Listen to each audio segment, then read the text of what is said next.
শরণাগত কিঙ্কর ভীত মনে গুরুদেব দয়া কর দীন জনে গুরুদেব।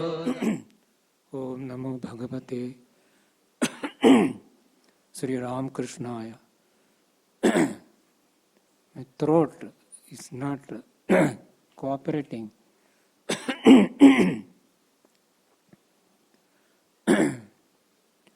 चेतो दर्पण मार्जनम भवमहा दावाग्नि निर्वापणम चेतः कैरव चंद्रिका वितरणम विद्यावधू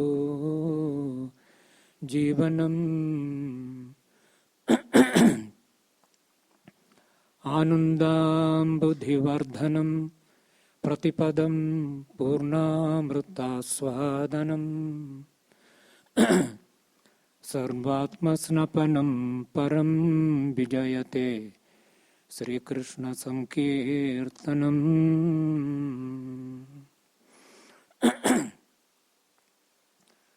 परम विजयते श्री कृष्ण संकीर्तनम। परम Sri Krishna Sankirtanam Vijayate. May the supreme, the glory, may there be the name of supreme name of Sri Krishna, that is the Lord, be glorified. Vijayate mane means may it be glorified, glorified through our life, our lives, our actions, our thoughts. What kind of the name? What is the glory? What does this Sri Krishna's name do? This sloka which I now recited was originally supposed to have been written by Mahaprabhu Chaitanya Dev. Was in the 16th century one of the greatest saints of the Middle Ages, and also regarded as one of the avatar who preceded Sri Ramakrishna. In fact, there are a lot of similarities between the lives of Sri Ramakrishna and Chaitanya Mahaprabhu. If you study comparatively, there is a book actually by Amiya Kumar Majumdar, published by Bharatiya Vidya Bhavan. There he has shown Chaitanya Mahaprabhu's life's incidents and how similar things have happened in Sri Ramakrishna's life also. Thakur refers to Sri Chaitanya Mahaprabhu in several places. This he only a collection, 6 stanzas in Sanskrit, supposed to have been written by Chaitanya Mahaprabhu, alone have come down to us as his own literary work. And it is a glorification of the divine name. What does this do? Mahaprabhu's words I just paraphrase. Cheto darpana marjanam. The mind, darpanam, cheto darpana. The mind is like a mirror. And now and then in our mind gets covered by dust, that clouded. And Japa, mantra, Krishna's name, wipes it clean. Cheto darpana marjanam. It wipes clean. Bhava maha davagni nirvapanam. The samsara, as everybody knows, it is like a davagni. Meaning the conflagration. It is a vast fire. It's a huge fire. Samsara is like a huge fire. Nirvapanam. It puts out it puts out this great fire of samsara, that is the power of the nama. Then Shreyah Kairava Chandrika Vitaranam. The Shreyas in our life, the Kathopanishad speaks about the choice we all have to make in our lives. The choice between the good and the pleasurable. What is the welfare, what is good for us, and what is enjoyable, what we want to enjoy, and what exactly is good for us. It is a big problem. It is a big choice everyone has to make, not only once or twice, almost every time, many times in our day-to-day life, we have to make this choice. Whether when both come to us, shreyas and prayas, the good and the pleasurable, we have to choose what is good for us and what is what gives us pleasure. Even from the medical standpoint, it is well known. In fact, I read some years ago a book by a famous cardiac surgeon.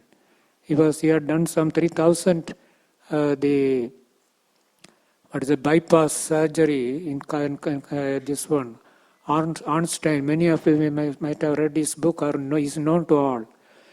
He has one formula. Whatever we like is not good for us. Any kind of food, if you have got a particular predilection, a particular attraction for a particular food, then we should be a kind of addiction, then we should know it is not good for us. Because there is a tendency in our mind always towards seeking the pleasure and harming ourselves. So anyway, Shreyas, that is, Shreyas means here the highest Nishreyas, highest, the ultimate good. What is that? Moksha, Mukti, that is the highest good. That is like a moonlight, Chayataha Kairava Chandrika Vitaranam.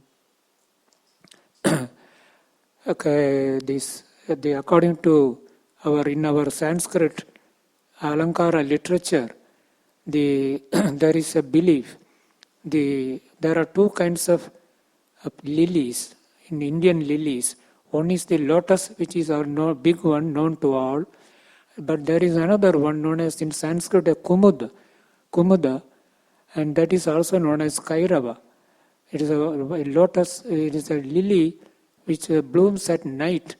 According to the Kavi Sankalpa, the lotus blooms when the light of the sun falls, whereas the Kumuda, the night lily, that blooms when the moonlight falls. So the Shreyas, Krishna's name is like the moonlight, and that brings to bloom. It blooms, blossoms, opens the lily of Shreyas at present in our life, the desire for mukti and for highest goal in life, what is highest welfare, that very often remains dormant. By the divine name awakens that desire, that is why Kairava, the lotus, the lily, the lily blooms when the Chandrika, the moonlight of Krishna's name, falls on it. Chetaha Kairava Chandrika Vitaranam Vidya Vadhu Jivanam. Vidya and avidya. Two things we have to confront us: ignorance and knowledge. Knowledge here means higher knowledge. Vidya is Mahaprabhu pictures as a vadhu. Vadhu means bride. A bride, a newly married woman. Vadhu Jivanam. The Vidya Vadhur Jivana, it is the life support. A newly married woman, girl, her whole future is before her. She needs it is totally unknown. What she needs as a support, a sense of security, about their future. So that is Badhu Jivanam. This mantra gives the Badhu, the bride of knowledge, higher knowledge. It gives the life support. Vidyavadhu Jivanam. Anandam Buddhi Vardhanam. Ananda, the divine bliss is like ocean. Ananda Ambudhi. Ambudhi means ocean. That it is, but this ocean, Vardhanam, goes on increasing. Generally, ocean remains still. But the more we repeat the divine name, the greater the bliss we experience. Anandam Buddhi Vardhanam. Pratipadam Purna Amrita Aswadanam. Pade Pade.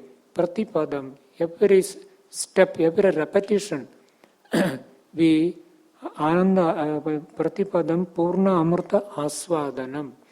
We go nearer and nearer to the Amrtatva, immortality.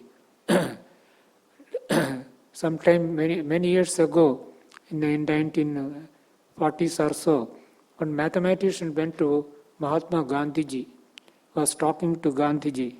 So Gandhiji, as you know, always used to repeat Ram Nam. So the mathematician, I forget his name, he told him, this kind of continuous repetition, same word, it jars on my ears. This repetition of the mantra, the same mantra you go on repeating, it jars on my ears. Gandhiji immediately told him, you see, you have got your recurring decimals. Recurring decimals you all know.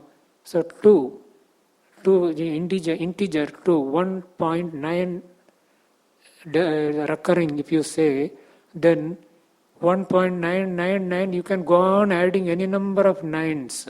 You will never reach 2. But every new 9, every time you add 9, you will go nearer to number 2, integer 2. It will take you nearer to that. So also, Gandhiji said, this repetition of the divine name, it is like the recurring decimal. It will take you one step near, a little only, maybe, but still it will take you nearer and nearer to God. So it is not mere mechanical repetition, he told. That's why Pratipadam Purnamritasvadanam Sarvatma Snapanam. Lastly says, Sarva Atma Snapanam. Snapana means snan means bath. It gives a bath to whole mind. Sarva Atma Snapanam. Our whole Atma, whole self gets, if you repeat the mantra, you feel as if your whole Atman, your whole self have had a refreshing bath. It cleanses, purifies and refreshes the whole of our self. Sarvatma Snapanam Param Vijayate. Sri Krishna Sankirtanam. Sri Krishna's name and his the singing, may it be glorified, may it spread everywhere and give benefit to all. So this is what Mahaprabhu has said. Now, about these benefits of the repetition of the mantra, there are what are the benefits that mantra confers to us. In general, Mahaprabhu's words I have just now quoted and explained. But in our own practical life, how does the mantra help us? There is not proper understanding about the way the mantra or the name works in our own life, in spiritual life. That's why very often we hear people complaining about mechanical repetition. There is no question of mechanical repetition at all. If you understand properly,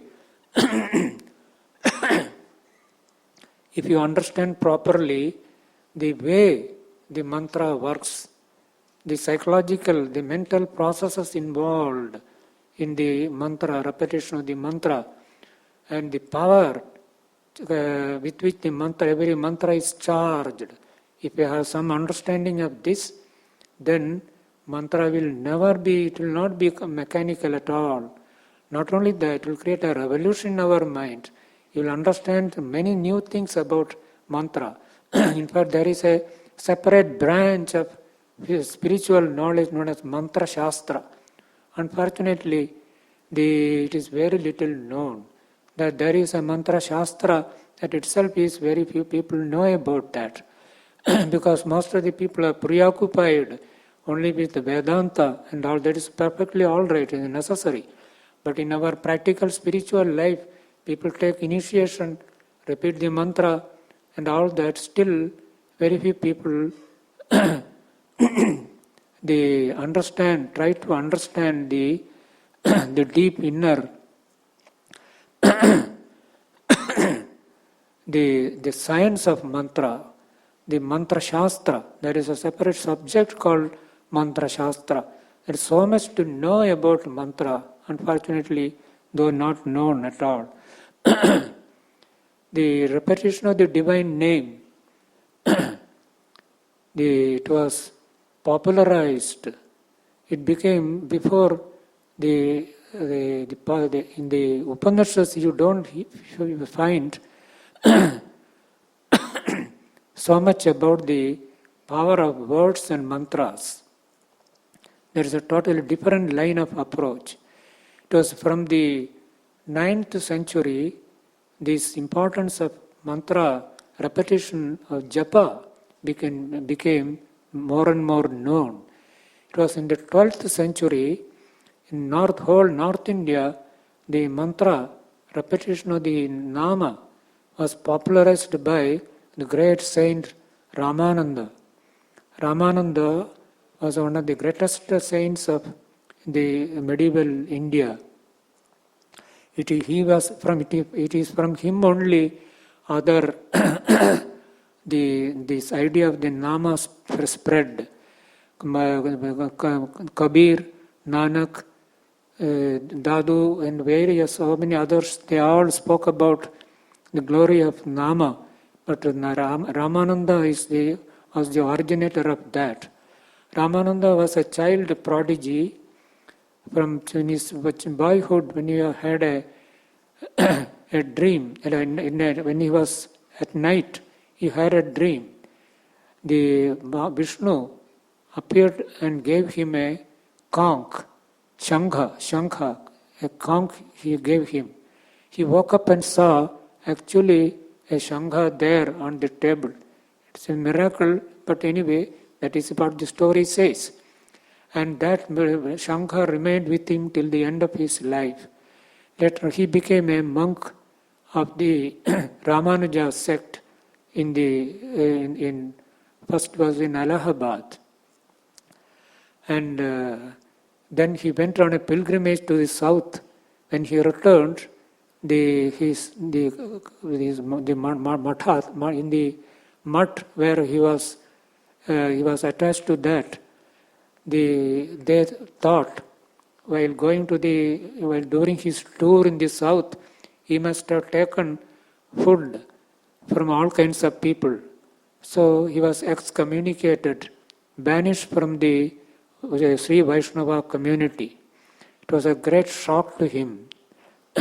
He till then was leading a very orthodox Vaishnava life. But this excommunication gave him a tremendous shock. So that liberalized his mind. From then onwards, he became totally free from the restrictions of caste, creed and all that. And then he went to Kashi, and on the bank of the Ganga, he got a cave dug on the river bank, and he remained there, remaining several years. He must have lived many years. He lived there. Every day, 3 times in a day, he would come out and blow the conch. And people all around will be waiting just to hear this. Not only Hindus, Muslims also. Fortunately, we have got authentic record of Ramananda's life by Muslim scholars, because Hindus, they don't bother about dates or lives. They don't care to record lives, whereas Muslims scholars, they have got a historical sense more. So Ramananda's life has been fully recorded by Muslims, and they gave him they showed great respect. In the Muslim one author has written, Ramananda is the greatest saint now alive in the north.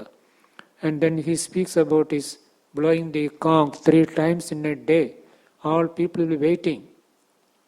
He only, the story goes, it is from him that Kabir got the mantra diksha. At first, the story goes, Ramananda, he did not at first agree to initiate him. So Kabir went and on the steps of Ganga, night, early morning, the Ramananda used to go for bath. It was still the small hours of the morning. It was dark. So Ramananda went down by step, and Kabir was lying down on the step. He put his step on the his feet on the body of Kabir, and seeing a human body, immediately Ramananda said, Ram, Ram, Ram, he repeated. And Kabir got up and said, Maharaj, I have got my initiation, Diksha is over. From then onwards, he accepted Ramananda as his guru and repeated Ram Nam. These are all stories connected with Ramananda.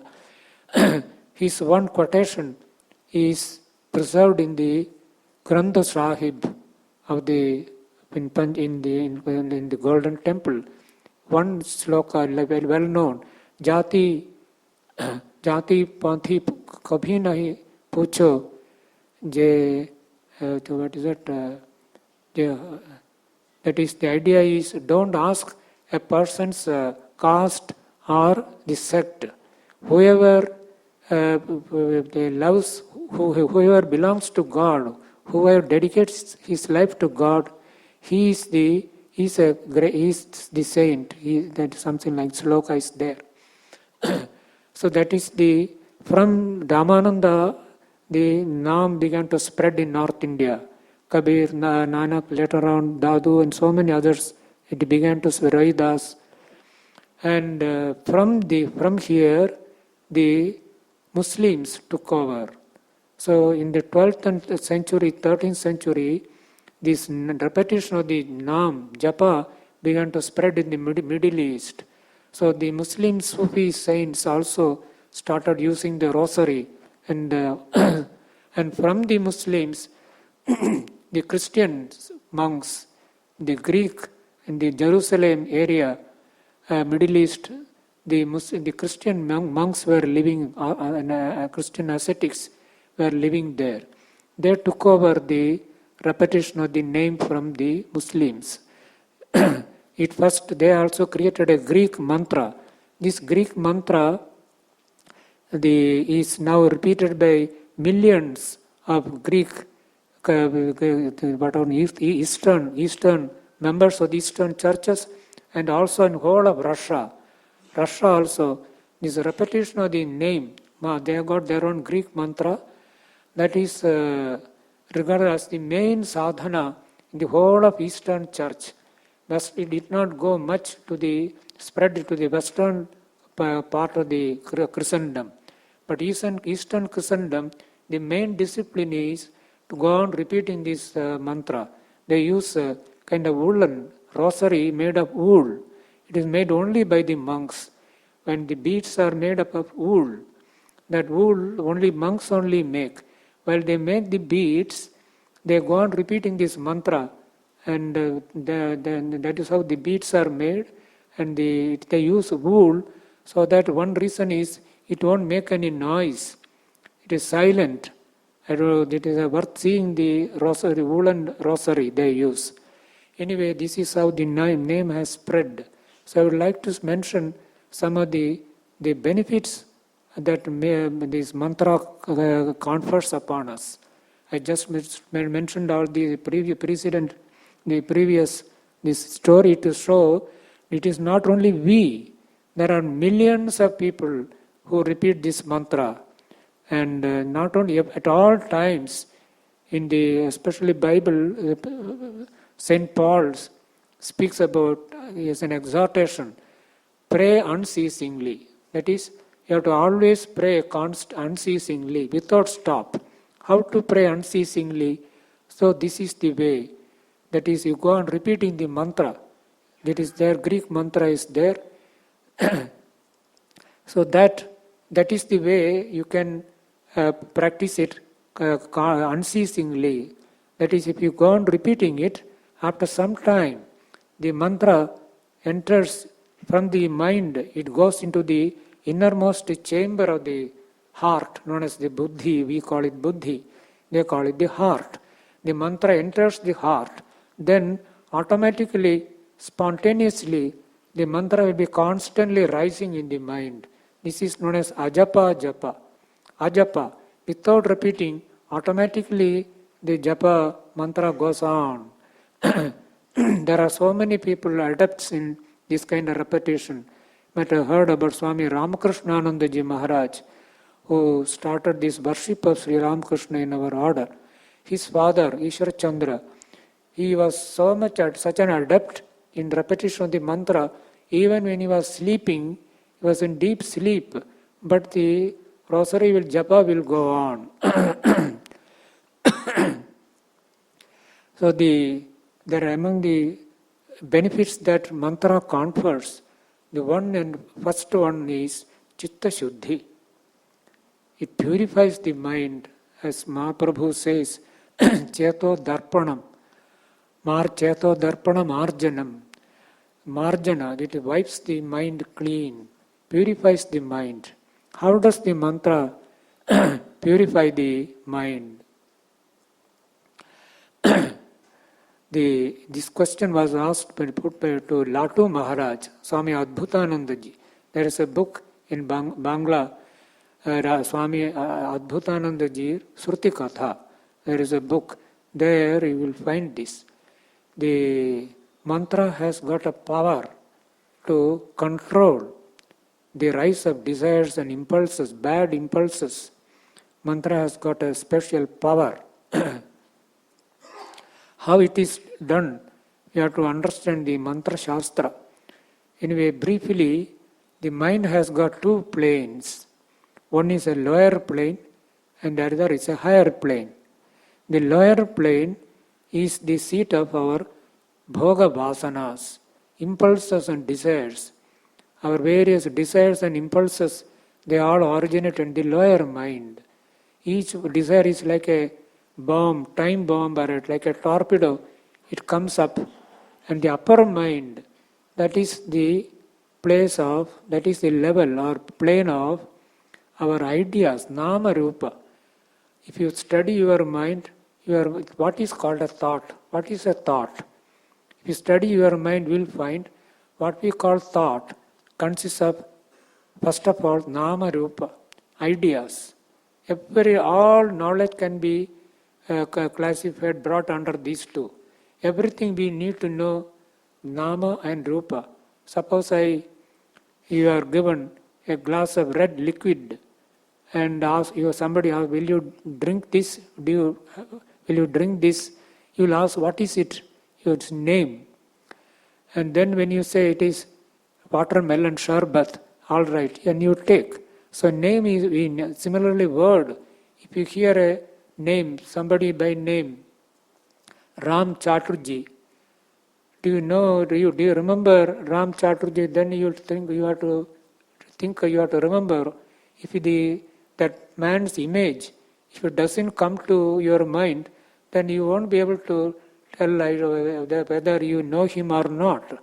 So as soon as you remember his face or name or form, immediately yes, I know him, you say. So all knowledge, any kind of knowledge, we need two things, nama and rupa.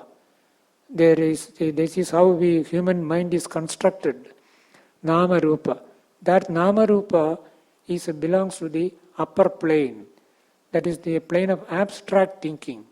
The more Gita, chanting of the Gita, it is only words only.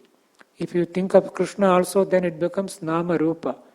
The higher the thinking, abstract, mathematics for instance, it is mostly symbols only. Even there is no need even for an image.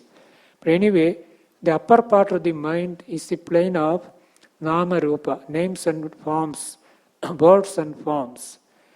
So that is what we call actually vritti. Patanjali calls vritti refers only to this Nama Rupa alone. But from below, the desires come and hook these Nama Rupas. Suppose a person is addicted to smoking, then if the desire to smoke comes, then he will think about which brand. So many pictures where the people, cigarette companies pay lakhs of rupees for advertisement. Why? Because the connection between pictures, words and desire. Desire belongs to the lower plane. So when the advertisement, after seeing that, when a person goes to a shop to buy cigarette, the picture he had seen, advertisement will be working in his unconscious mind. He will go straight and buy only that cigarette, that brand only, without even understanding why he is buying that. That is why everywhere, so much of millions of rupees and dollars people spend all over the world for TV and radio and everywhere hoarding advertisements. So human mind, our desires are connected to various pictures also. So that is how we are bound. If we can break this connection, Nama Rupa, on the one hand, and impulses and desires, they are hooked.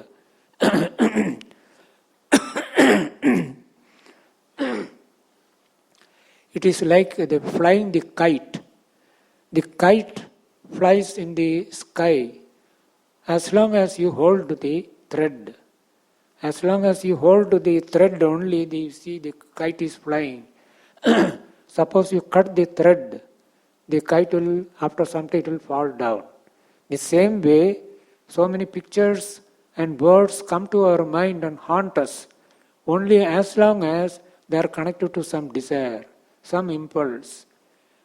Every thought, every idea that comes to your mind is connected to some desire or other. Otherwise, it won't remain there. So, if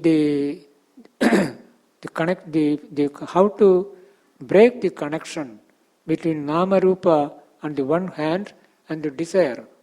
I'm sorry.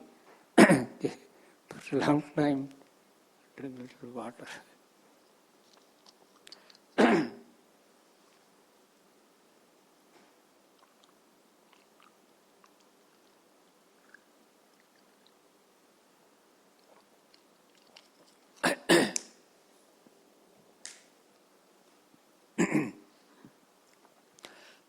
Now, the mantra has the power to break this connection. Mantra has the power to break this connection. That is one thing. Secondly, the mantra has a power to prevent the rise of the wrong impulse itself in the first place. If the mantra is properly repeated, bad desires will not come. They will not rise. You can test it in your own life, everybody's life. If desires, bad things come, that means mantra has not been repeated properly or enough. So this is Latu Maharaj's own words. And then somebody asked, Maharaj, what you are saying may be true in the Jagrata Avastha, in the waking state. What about the dream, sleep?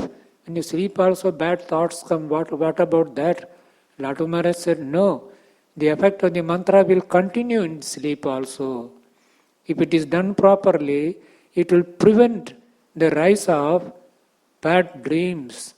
Latu Maharaj said, this is, to understand this truth, you have to do it practically. You can see it in your own lives, you can see this. It can be experimentally tested and seen. Bad dreams, and they come only when, if that means enough quantity or quality of mantra has not been repeated. If it is properly done, these things will not rise at all.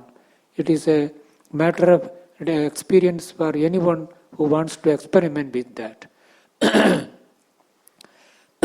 Furthermore, the Vak Shakti, the pictures arise in our mind. How do pictures arise in our mind? This question Swamiji himself raises at the beginning, introduction to his Raj Yoga. Nowhere have I seen this. Many years ago, 50 years ago, before computers and other things were even people could not even dream of. At that time, Swamiji wrote it, of course, more than 100 years ago.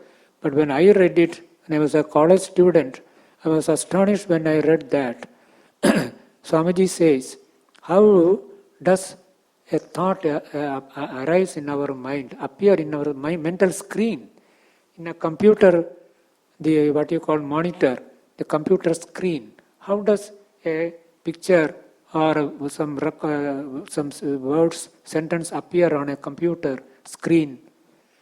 That is because of electricity, electric power. Every time one screen, one picture appears, a certain minimum quantity of energy, as electricity has been spent. Without electricity, if you switch off, there will be no computer, will not work. So every time a picture appears on the screen, a little quantity of electricity is spent. Swamiji says, the same way, in our mental mind, you can think of mind as a computer. That is the best example. Instead of the old example of the pond, and you throw a stone, it will create ripples. That is what we call thoughts. A better example is computer. Mind is like a computer. The pictures which appear are not merely like ripples. They are like the pictures which appear in a computer. So in a computer, the pictures appear because of the energy, electric energy is there. Swamiji says, the same way, in our mind, in a brain also, a picture appears there because every time a picture appears, a minute quantity of psychic energy, prana shakti, goes and strikes the brain. That is how it is a light. This light you can see clearly, especially in dream. How do we see dreams? If you study your dreams, you will find in a dream you see a kind of light. Dream, that's why dream self is called Taijasa. In Vedanta, the dream self is known as Taijasa, means lighter, luminous. The dream self, you will find in dreaming there is more light. In ordinary waking state, the mind is so restless you can't know, that's all. If the mind is fully concentrated, meditation, then you can see the inner light. But in the dream you can see more. Anyway, every time a picture appears on the mind, that means you are seeing it with a light. If the light only reveals that light is produced by the prana shakti. That prana shakti is stored in the dormant form of prana shakti. Prana shakti is of two kinds of prana. One is physical prana, the other is psychic prana. Swamiji's Raj Yoga, if you read, you will find this. That part of the prana which operates our body, or bodily functions, beating of the heart, circulation of blood, digestion of food, all these things, it is all conducted by physical prana. And then another part of the prana, all our mental functions, thinking, desires, all these things, dreaming, everything is carried out by psychic prana. These are two kinds of prana. The psychic prana is stored in the dormant form at the base of the spine. That is what is known as the Kundalini Shakti. This Kundalini Shakti, everyone has got this Kundalini Shakti stored there, psychic prana in the dormant form. a minute quantity of this psychic prana goes up and strikes the brain. Then the picture appears in the mind. That is what happens. So this prana shakti, when you repeat the mantra, the prana, that is known as the vak shakti. The psychic prana has got two parts. That part which operates the desires and impulses, that part of the psychic prana which arouses the desires, that is known as kamana shakti or kama shakti, the power of desire. That part of the psychic prana which it brings us the names and forms, nama rupa, the higher mind, that is known as vak shakti. So vak shakti is only the refined form of prana shakti. It is just like crude oil. Oil in the refinery, it comes, the crude oil is brought from the oil field and then it is refined. First comes out, I don't know what, anyway, kerosene, this what is called pitch, or the tar they use and everything. These are all things which come out of that. And finally, then petrol. And finally, this aviation fuel, high octane aviation fuel, these are all coming more and more refined. The same way, the prana shakti, the gross form of prana shakti, gives rise to the various desires and impulses in our mind. The more it is purified, the higher the thought, the more the purified prana is necessary. That is called vak shakti. The higher thinking, abstract thinking, studies, swadhyaya, shastra, charcha, all these things are processes of refining our vak shakti. More and more refined is using aeroplane. You can't use the petrol or kerosene for that. Needs a high octane, refined, special kind of something they use that. The same way, so vak shakti, refined form of vak shakti. Now, mantra, when you repeat the mantra, this vak shakti comes in under your control. When that comes under control, the whole thing gets controlled. There is a wonderful example Swamiji has given in the Rajayoga itself. It's a beautiful, famous example. But he may not all connect it with this, that's all. A king became displeased with his minister for some reason. So he got him imprisoned on a tower, on the top of a tower. There is a cell there. So the king got this minister imprisoned on the top of the cell. So he was there, minister was there. Then in the evening, his wife came. So the minister from there, he shouted to his wife, you bring the following things. That is one rope, one twine, one little thinner thread, one silk thread, one beetle, and little honey. All these things you bring. So she didn't probably know why. Anyway, she brought all that at night. Then from there he instructed her. First you tie the rope to the thread and tie the thread to a silken thread and tie that silk thread to the beetle, a beetle's body, tie it.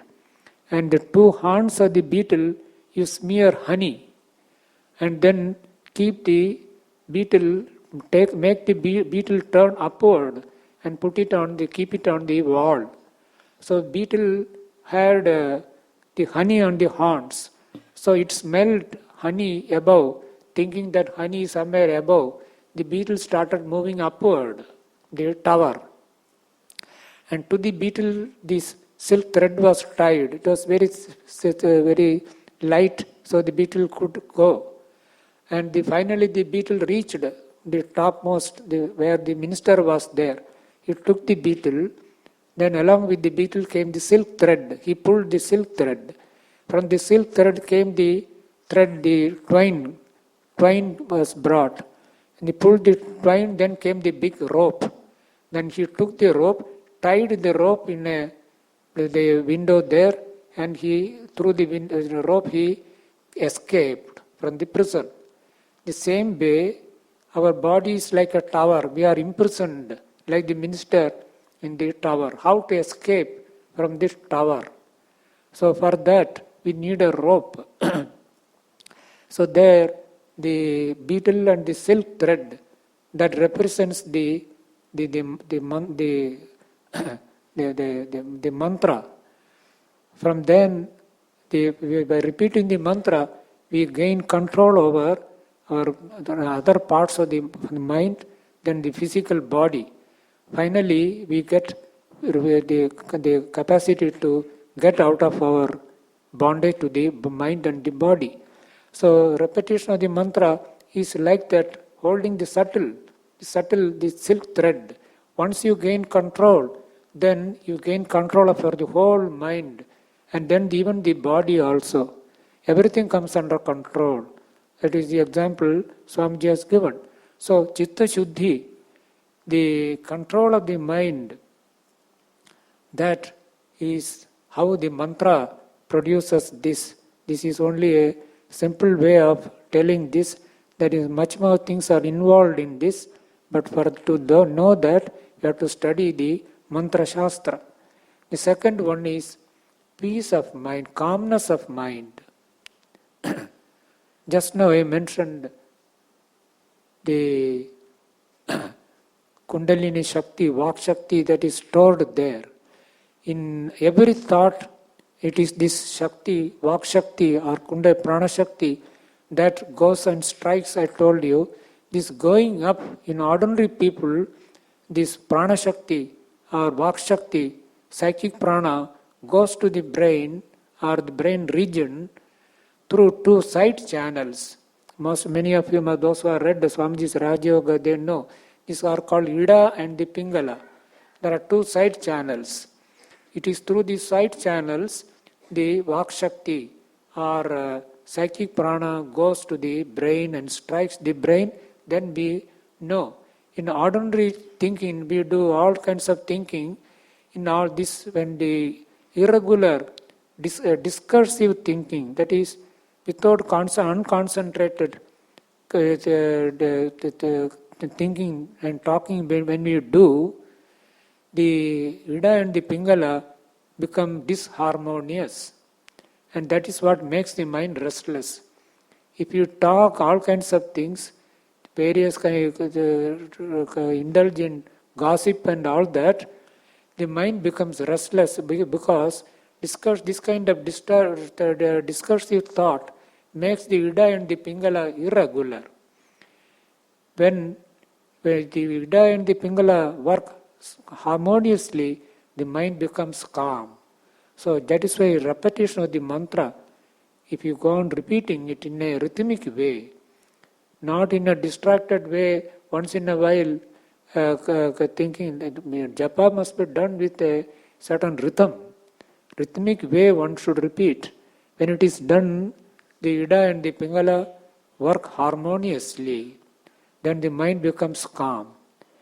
This is also done automatically through music. When you listen to music or when a musician sings properly, then the Ida and the Pingala move in a rhythmic way. Music itself is nothing but certain rhythms. The Nada Brahman, in the universe, unseen world of Nada, that is known as Nada Brahman, there are many rhythms are there. Great music composers, they are the people, they catch those rhythms. That is what are called ragas. Bhairavi, Sindhu Bhairavi, Suman Kalyan, so many ragas are there. These ragas are all naturally existing rhythms of the Nada Brahman. These great musicians, music composers, their mind opens to these rhythms and they catch. So this, if you listen to music, the music will produce an inner rhythm, and the Ida and the Pingala will move in a harmonious way, and then the mind becomes calm. So repetition of the mantra, if it is properly done, it makes the mind calm. It is all we can easily know and understand in our own life. Then third benefit is smaran, remembering God at all times. how to remember God at all times. There are one best way is to repeat the name. Otherwise, we forget. Mind, we make a decision, we resolve that we go to the mandir, make pranam and say, I will not forget, may I remember you always. But as soon as you come out of the temple, people forget. So repetition of the name, if you do it, make it a habit, then this remembrance will be there at all times without much difficulty. And the earlier we do in life, the better it is. Because the later it is difficult to make it a habit. But still it all depends upon intensity. There is no such thing as it is too late. Even after even late age, if one does it with intensity, that is enough. Anyway, mantra is repetition of the mantra. It is not at all a mechanical thing because it is vitally involved in our inner life, spiritual life. So it helps us remembering God. Then the fourth one, Durita Kshaya. Durita Kshaya. Durita means prarabdha, whatever we have done in the past, that comes to us. Nobody can change the prarabdha.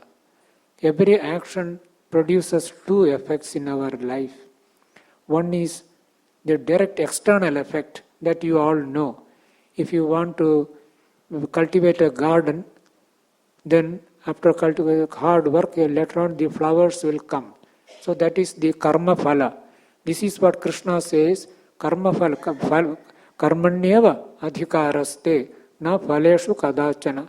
Their karma phala is only the external karma phala, that is the immediate fruit of our actions.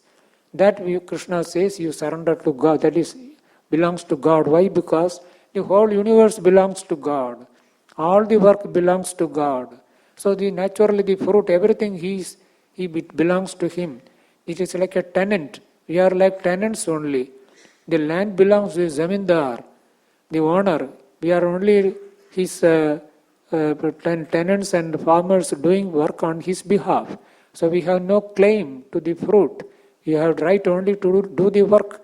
The fruit belongs to the malik, the owner. So anyway, but there is another effect, that is the external effect of karma, what is called karma phala, that we have to surrender to God. But there is one thing which we don't know anything, we have no control, and that is what is known as adrishta. That's why it is called adrishta. It is not seen.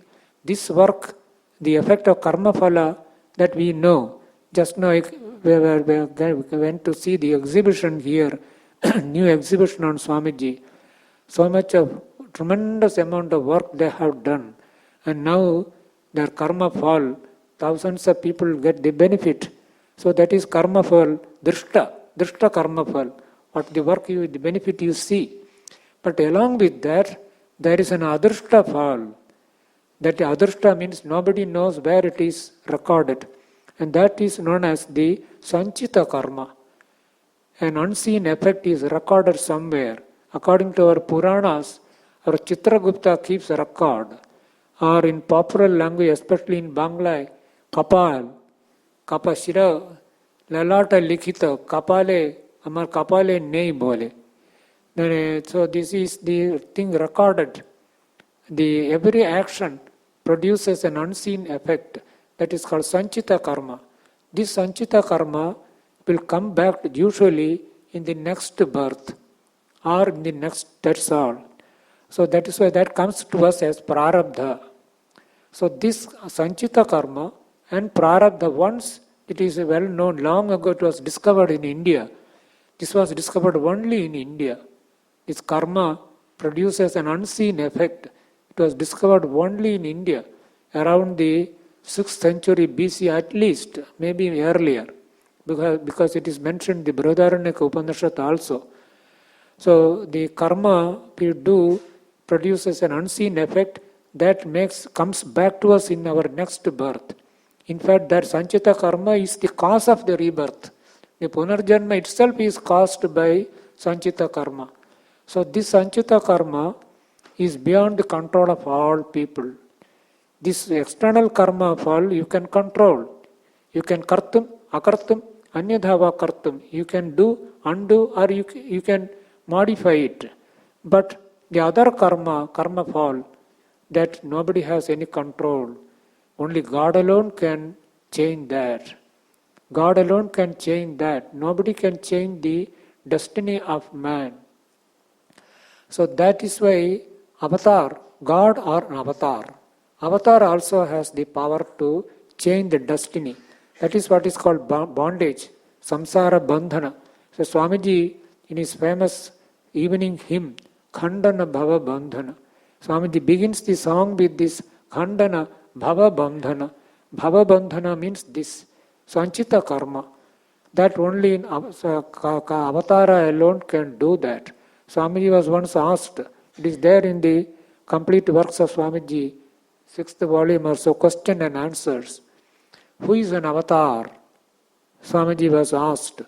Immediately Swamiji said, he who can change he gave in Bangla, Kapal Mochana. Avatar is a Kapal Mochana, one who can change the destiny, the Kapal, what is written in the as our destiny. God alone can change. So this changing the destiny, that only God can do that. But the repetition of the mantra brings God's grace. Durita Kshaya, repetition of mantra by itself cannot change the destiny, but when you repeat the mantra with devotion, faith, it has the power to open the doors of divine grace, remove the obstacles. There is a wonderful story about this. I would like to mention. It is a very touching, it is not a story, it is supposed to have actually happened. It is connected with Bodhendra Saraswati. Bodhendra Saraswati was the 59th head pontiff, Mathaadhipati of there is in South India, there is a Shankar Math known as Kanchi, Kamakoti Peeth. Shankara supposed to establish 4 maths in 4 parts of India, as most of you know. Sringeri, in then Gujarat, in Puri, and Joshi Math. But apart from that, there is one more math associated with Shankaras, and that is in Kanchipuram. In Kanchi, there is one math, Shankar Math is there. So there, they claim to be much more ancient. Anyway, the 59th pontiff of that, head of that Kanchi Math, was known by name Bodhendra Saraswati. The whole South India, this Nama, Japa, was popularized by him.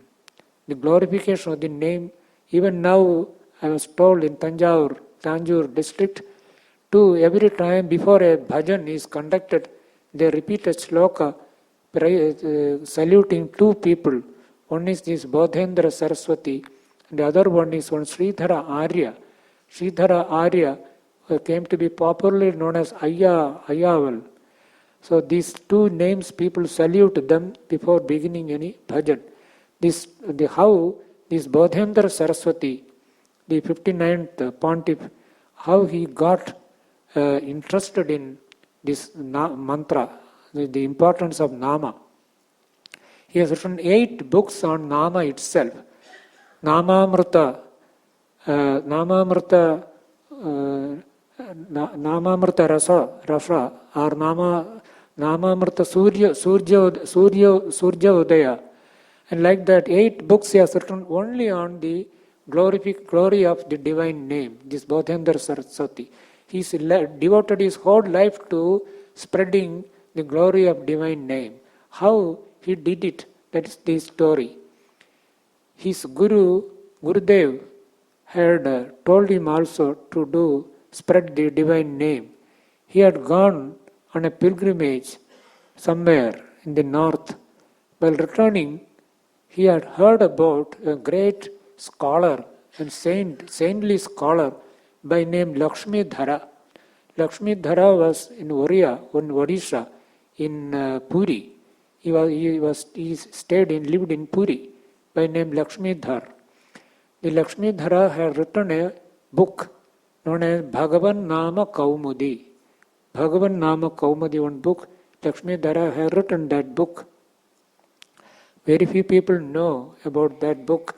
With great difficulty, I searched so many, after a long time, in Kashi, in some gully, some lane, somewhere in a bookstall, I got an old copy of this book, Bhagavan Nama Kaumadi. It is not well known.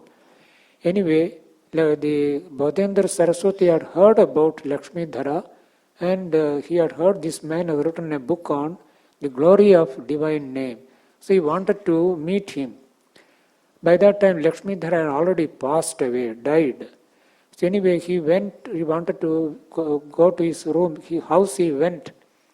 By the time he reached, it was midnight. So in his house, they had gone to sleep. So he didn't want to disturb them. So Bhodendra Saraswati, Swamiji, he spread his chadar there outside in the veranda, and he lay down. He could not sleep because his mind was thinking about that. I could not meet him and all that.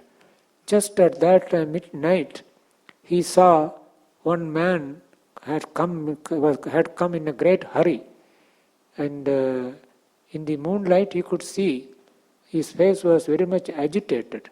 He came and knocked at the door, went on knocking at the door. So this Bhodendra Saraswati, Swamiji was in the shade, he was lying there. This man, nobody could notice that Swamiji was lying there. So this man went and knocked the door. After some knocking, the door opened, and Lakshmidhara's son was there. His name was Lakshmikant.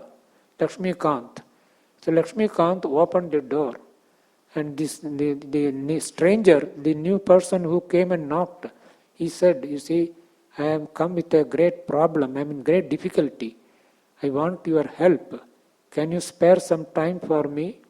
He said, "Yes." Then he asked him to come in. They sat.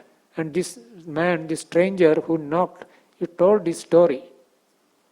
Some 2 years ago, or 1 year ago, he and his wife, they belonged to some place in the South India.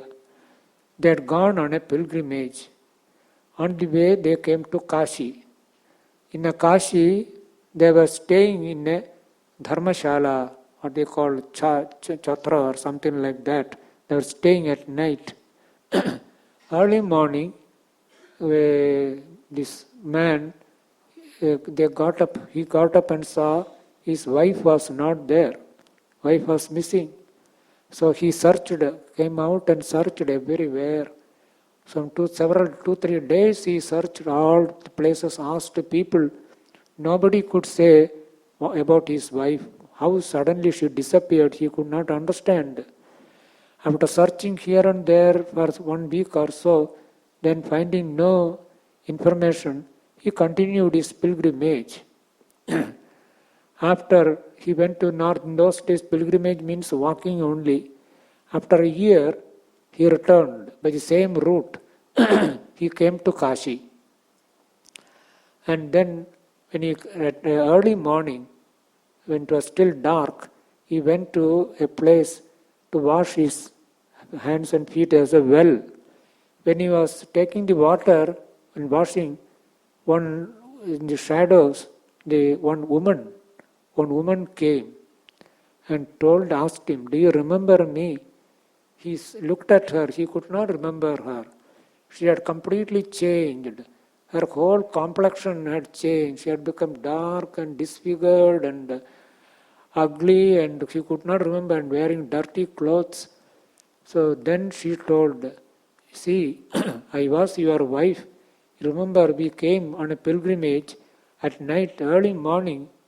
I got up to I went outside, and as soon as I came out, some robbers, some mischievous miscreants, they caught hold of me and to drag me away. They kidnapped me.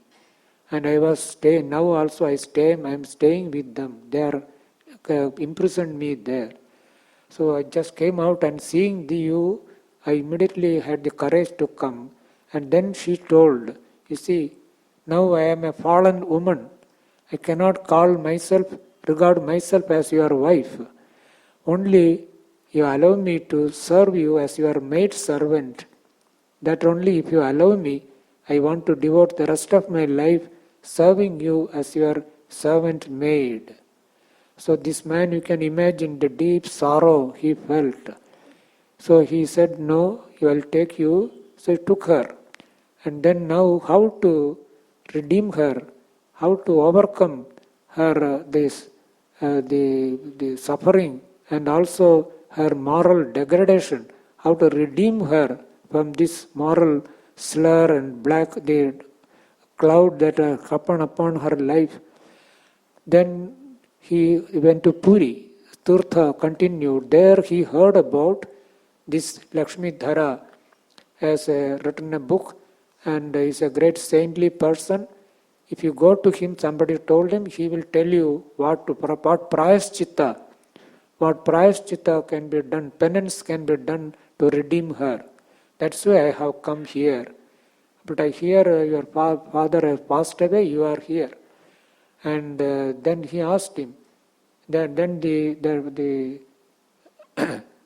his Lakshmi Kanta said, my father told us that if you repeat the Ram name 3 times, then she will be completely freed from all the sin. Everything shall be completely purified. Then behind him, his mother was listening. Lakshmi Kanta's mother, that is Lakshmi Dhara's wife, she was listening. She said, see, why I had heard your father saying, only once if you repeat, that is enough. Why you are saying 3 times? The mother told her son. Then this man asked him, you see, you are telling this, is there any pramana for this, that you are saying the power of the mantra? Then he said, yes, my father has written a book on this subject. So he brought the book. And Bhaudendra Saraswati was listening to all this talk going on. He had come only for that book. So he was very happy to hear this. Anyway, then Bhaudendra Saraswati came forward. And he told, seeing the sannyasin, they all made pranams to him. Then the Bhaudendra Saraswati told the Lakshmi Kanta, I have been listening to your talk. So I want to read that book. And then he said, what you are saying, if it is true, then let us keep a test, like a pariksha. Let us conduct a test. That is, let this woman go to there is one sarovar there. I forget the sarovar in Puri. Let her go and in front of the people, let her utter the divine name and have a dip in the sarovar. When she comes out, let us see whether she has been completely changed, transformed, and that sindoor is there on her head. It is there or not. If it is really, if she is redeemed of this sin by repetition of the mantra, then it should happen. Then only I will believe. Our Bhaudendra Saraswati told Lakshmi Kanta. Lakshmi Kanta accepted challenge. He said, yes, I accept this challenge. So the next day, by the time the news spread, a big crowd had come, gathered there on the bank of the Sarovar. And then in front of all the people, Bhaudendra Saraswati Swamiji himself was there. This woman repeated Rama's name and dipped in the Sarovar. When she came out, people were wonderstruck. Her whole face became radiant. Even her clothes, everything changed. And there was the sindoor mark on her head. That is what they say. Anyway, this was maybe a miracle. So from then Bhaudendra Saraswati went to the south and devoted his whole life to the spreading of the glory of the divine name. They won't do these things without unless they get some proof. Swamiji, everything that Swamiji has written or said is based on truth, fact. What they gain from their life only they express. They are not ordinary people. People talk one thing and do another. But these people cannot talk. Great men, whatever Thakur has spoken in the Kathamrita, what Swamiji has said, it is from their life alone they talk. So Bhajanananda Saraswati, once he was convinced of the power of the divine name, he devoted his whole life to that. I told you 8 books he wrote. So Durita Kshaya. So mantra can destroy the prarabdha also. This is what is known as Durita Kshaya. There further details we have to, there is no time to discuss more. Then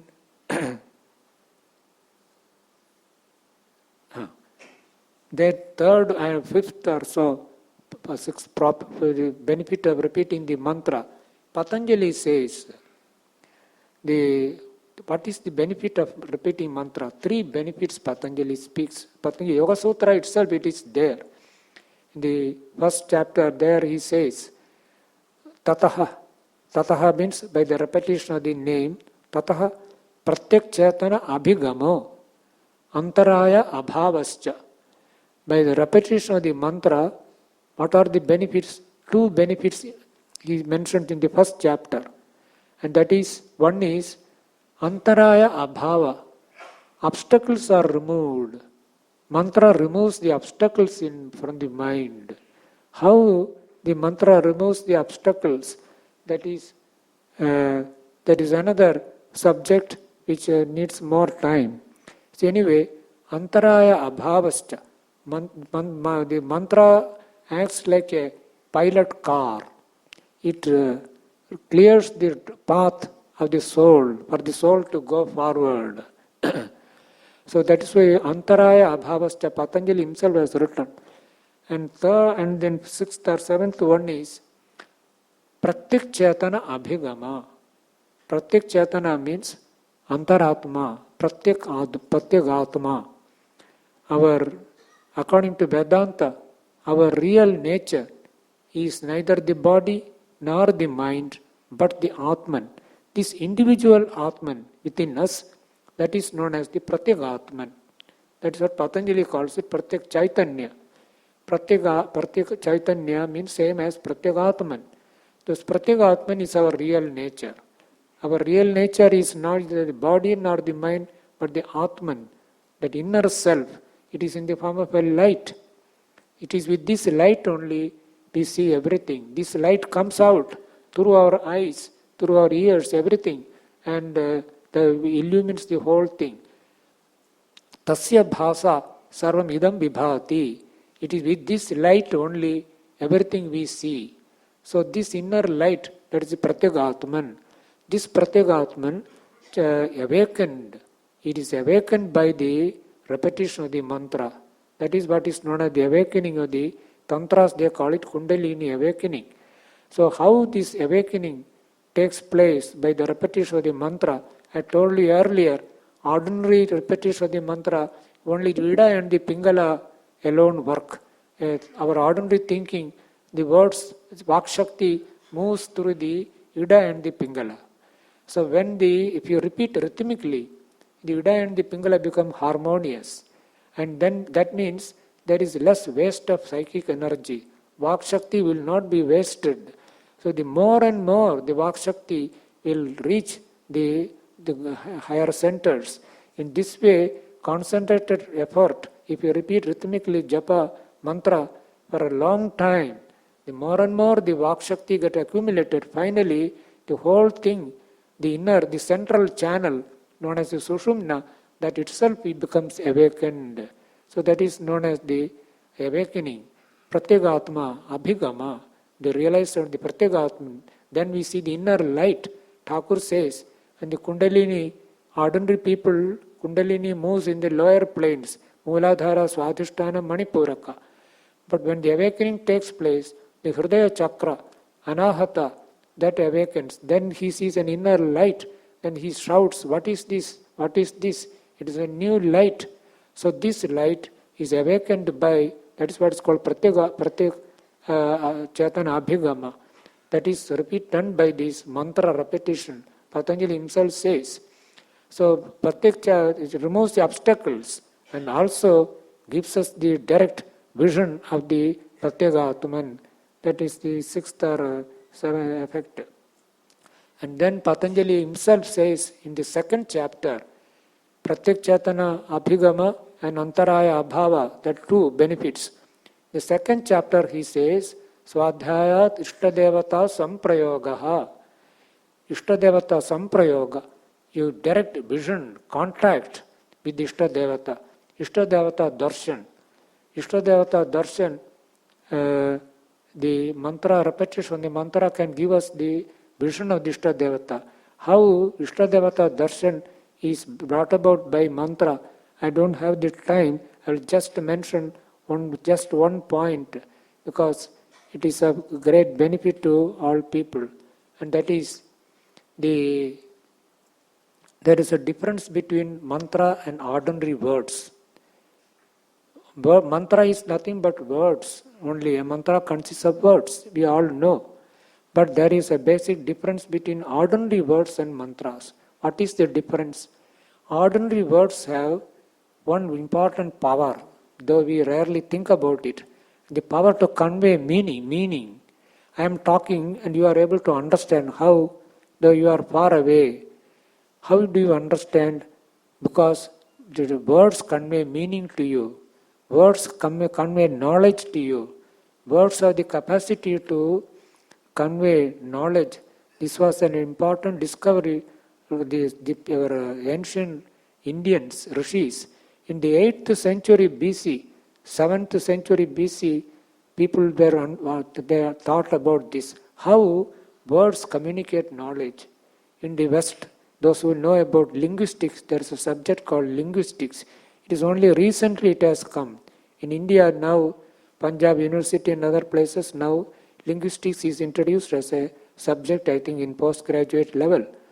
Only recently it has come. In the Western thinkers, they came to know about linguistics only at the end of 19th century, at the beginning of 20th century, by a Swiss philosopher by name Saussure. So then Saussure says, I got the idea from Panini.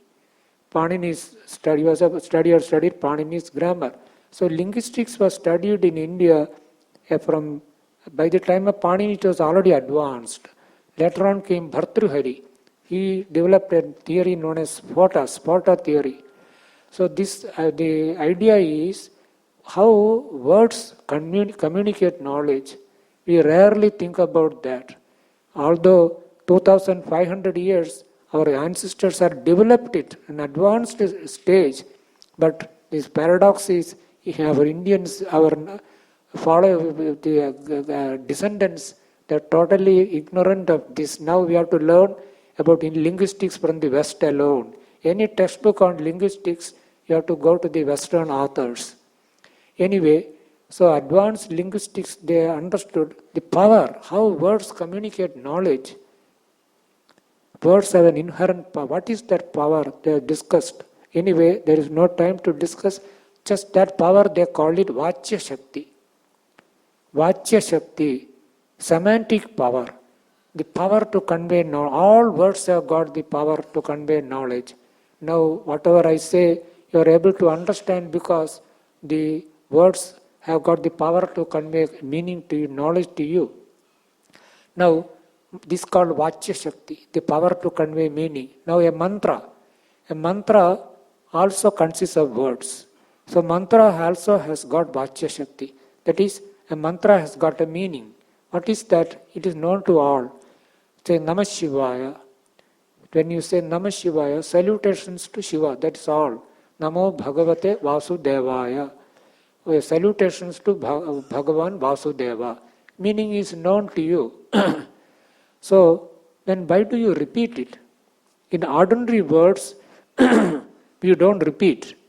If I had not made myself clear, or if you are not heard properly, then I may have to repeat once or twice. Suppose I tell you, this morning I saw an elephant. Then you know, yes, this morning Maharaj seen an elephant. The meaning is clear to you, to me also. But if I go on saying, I saw an elephant, I saw an elephant, I saw an elephant, then you will think the brain is gone.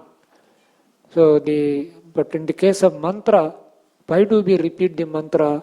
If we know the meaning is Shiva, salutation to Vasudeva, salutation to Sri Ramakrishna. The meaning is known to us. But then why do we go on repeating it? There is a lot to know about. I told you about the mantra shastra. This is an important subject in the mantra shastra. How the words, we repeat the mantra because the mantra refers. When you say the meaning, the Namah Shivaya, when you say the meaning, I know the salutation to Shiva, that Shiva is not the real Shiva. The picture you have seen or a murti of Shiva you might have seen somewhere, and when you repeat Namah Shivaya, you are thinking the mantra refers to that. That is the meaning. That is not the real meaning at all. The mantra refers to the real Shiva. Those who have seen the Shiva, they have only created this mantra. So when you meditate on Sri Ramakrishna, repeat the Sri Ramakrishna mantra, the mantra refers, you are repeating only, we repeat only after seeing the picture or photo. And we think we know the meaning of the mantra, understand why we are repeating. That's why it becomes mechanical. Because you already know the meaning, then why should you go on repeating it? Just like I said, I saw an elephant, I saw an elephant. The same way, if you repeat the mantra, you already know the meaning. Why do you repeat? The truth is, the mantra refers not to the photo. It refers to the real Sri Ramakrishna, real Shiva, real Krishna. So until we realize that this mantra, the importance of mantra is, mantra has got a power to reveal the deity. Ordinary words can only communicate the meaning. When I say I saw an elephant, you understood, because those words can communicate only the meaning, but it cannot bring the elephant before me. If I go on saying I saw an elephant, the elephant will not come before me. But if you repeat the mantra of the Ishta Devata, the mantra will remove like a screen covering the Ishta Devata, it will remove the veil and reveal the mantra. That is the power of mantra. That power is called Vachaka Shakti. Meaning only is called Vachya Shakti, or this is called Vachaka Shakti. This Vachaka Shakti depends upon the repetition. The more we repeat, the more the Vachaka Shakti will come. It is like the stone and the wood rubbing in the Vedic sacrifice. The two stones, if you rub, or two pieces of wood, if you rub fast, fire will come. The more those who have seen the Vedic sacrifice before they do, the way they do it, you can see tremendous fire, sparks come out of that. The same way, the more you repeat the mantra, the more the Vachaka Shakti will come out.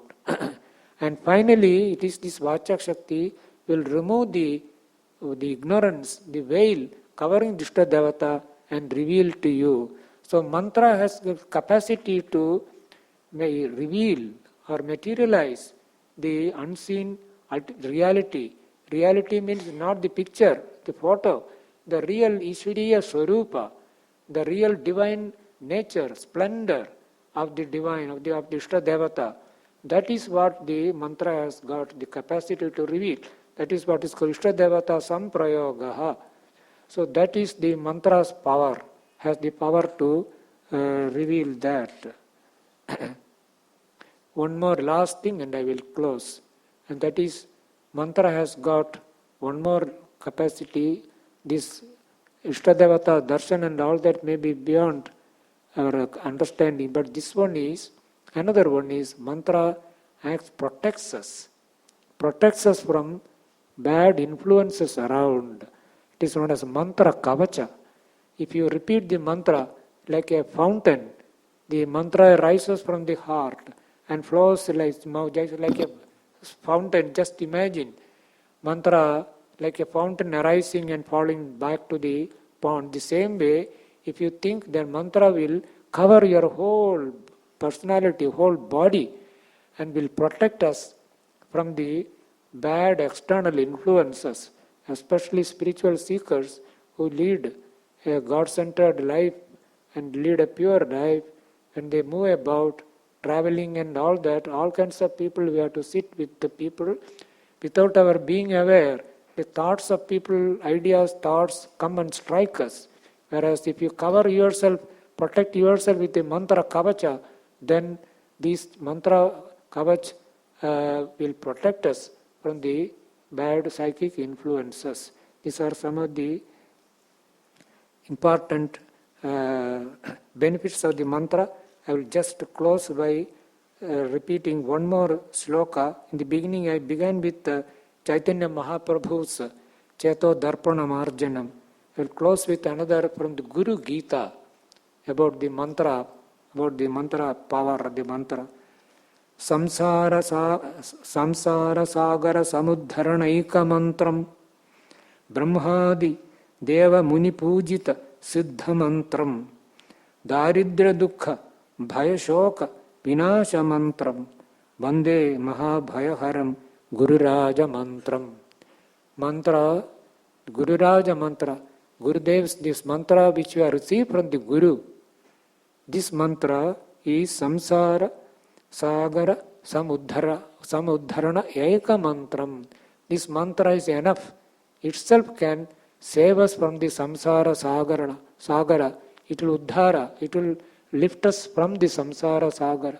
Samsara sagara samudharana eka mantram. Brahmadi deva muni pujita siddha mantram. This mantra is worshipped, repeated by not only by ordinary people but devas. Daridra dukha bhaya shoka vinasha mantram. This mantra which is received from the Guru can destroy, remove daridra, dukkha, and bhaya, fear, and shoka. But the daridra, bhaya, and shoka, these are the real problems of modern, everywhere, human beings. So mantra saves us, protects us from these. It removes these problems from our life. Vande Mahabhayaharam Guru Raja Mantra. I salute this great mantra which removes all the fear, insecurity, anxiety from our mind. If you repeat the mantra with sincere devotion and properly, then you can see in our lives, it brings us tremendous strength and courage, removes fear from us. Once we have something to hold on, under all difficulties come, repeat the mantra, hold on to it, it will work. One can see it in one's own life. There are several incidents connected with this, but there is enough time, but I have mentioned this. Let us always try to remember, repeat the mantra and make our own lives blessed and fruitful. Om Sri Ramakrishna Arpanamastu.